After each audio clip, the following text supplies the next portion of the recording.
Hey, what's going on, everybody? I'm going to do another quick video on brakes. And this probably goes for all bicycles and trikes, but I'm working on my trike, so that's what we're at. I've seen a lot of comments in the groups lately about brake noise and alignment and stuff like that, so I'm going to go over a few things to see if that helps with you guys. So let me show you what it takes to do this, and this is the way I do it, and it's working real well for me. At first, I used to use brake clean, but I don't do that anymore. I use alcohol. So let me show you my stuff.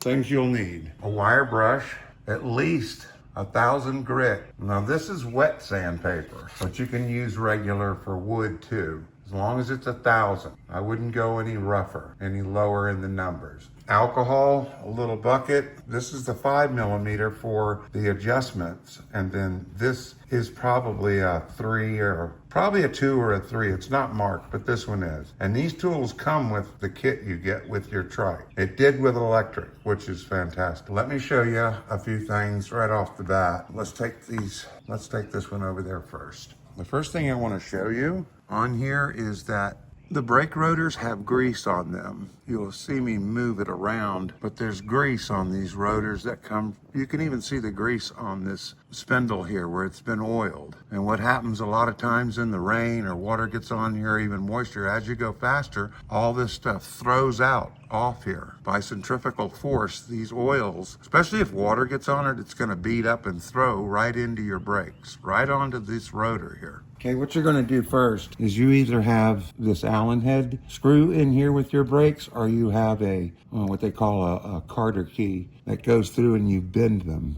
That's pretty cheesy, but guess what? It stays there. This trust issues with this loosening and taking it on and off. Let's go ahead and take this off. I've got it pretty tight. I don't know if there's Loctite goes on here or not, but it's pretty stiff. I've done this since I've had this bike. Yeah, it's pretty tough. I've done this probably a few times. Yeah, I can see the blue on it. Yeah, there is Loctite on it. That's good. I'm not going to put any more. Let's go ahead and get that pin out. I'll put it up here. I'm just going to connect it on here so it doesn't roll away anywhere, and put it up in my basket where my foam is. And then get your brakes out. You just reach in and grab them, and then squeeze them so they don't go flying. Squeeze them with your fingers like that as you pull them out. Yeah, you can see there's kind of grease in there too. Yeah, see it on my fingers? Yeah, there's oil in here. Look at that, grease and gunk. And that just comes from usage. Your brakes are in here. What you want to do now is take them off this piece and look at them real close. You know, there's a little bit of area here that's not being rubbed. It doesn't matter where you put them back to me. And there's a little built up, there's a little less there. I'll show you that. Yeah, there's gunk on these. So what we're gonna do is, we're gonna come over here to my workbench, the recycle bin.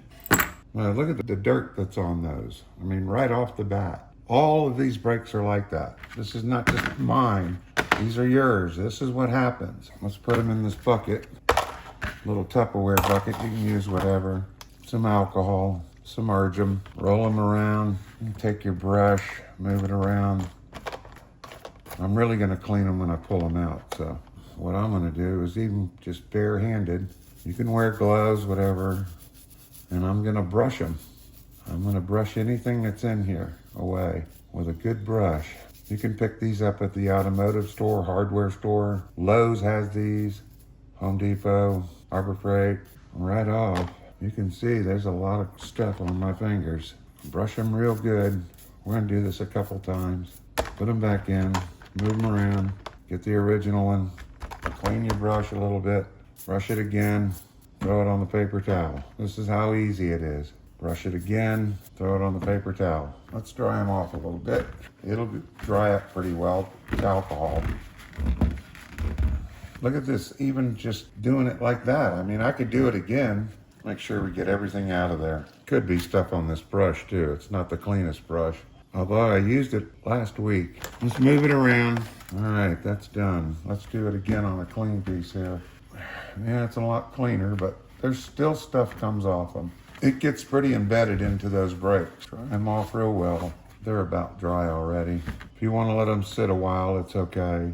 And what I do is I take this piece of 1,000 grit paper, find a good flat surface. Right here's pretty good. and I just rub them back and forth. And you can see that they are much better looking than what they were earlier. Yeah, much better looking. Cleaner right off the bat. Then you reinstall them.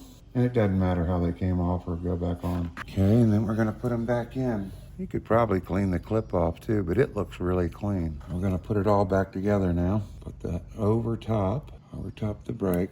You'll see they fit in there real well. And your other one fitted over the top. Yeah, sure they're okay. They're in place. Then you're gonna insert them back in. Put them in and start letting them open up on their own. Look through the hole. You're lined up. Grab your pin again.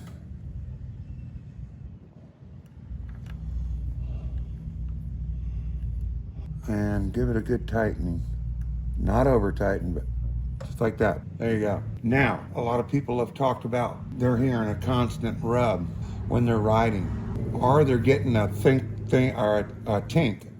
noise, one hitting every once in a while. I'll tell you something right off the bat. If you guys have two bikes and you're putting them on racks, you're folding them and you're loading them together, be very careful that the pedal from the other bike doesn't hit this rotor. You probably don't think about it at the moment when you're loading those bikes because you're probably cussing and very frustrated. Never mind. But if that pedal or anything hits this while you're loading it, you can bend this rotor. And they do make a tool that you can straighten these back out with, or you can even use an adjustable wrench and get on there and straighten that. So what comes in next, if you do have a problem where it's constantly making a rubbing sound all the time, this is where the number 5 comes into play, and it fits here. Okay, it fits in that and here on the bottom. Now on these top pieces there's a beveled hole. It's not just one hole, it's beveled out a little bit this way, back and forth, and on the bottom. So what you're going to do is, if you have that noise to where it's constantly rubbing, what you're going to do is you're going to loosen these up. I'm not going to do it right now because mine are fine. Loosen these up to where it moves a little bit, and then go up there to your brake. If you have locking brakes, if you have a parking brake on your bike, or if you don't, find somebody to help you to come out and hold that brake tight. And once they hold it tight, then you go back in here and tighten it down. And then let off the brakes and it should be fine. And before I go away, I'm gonna rub some of this oil off here too before I even start riding again. So I hope that's helped you out. That's just how easy it is. And I would clean these, I would say, and keep an eye on them. It's a good way to keep an eye on them and see what's going on when you need them and when you don't. I would say once every 200 miles or whenever you think you should. But like I say, keep check on your rotor to see if there's any oil on here. And hey, thanks a lot. I hope that helped out, and I'll see you on the next one.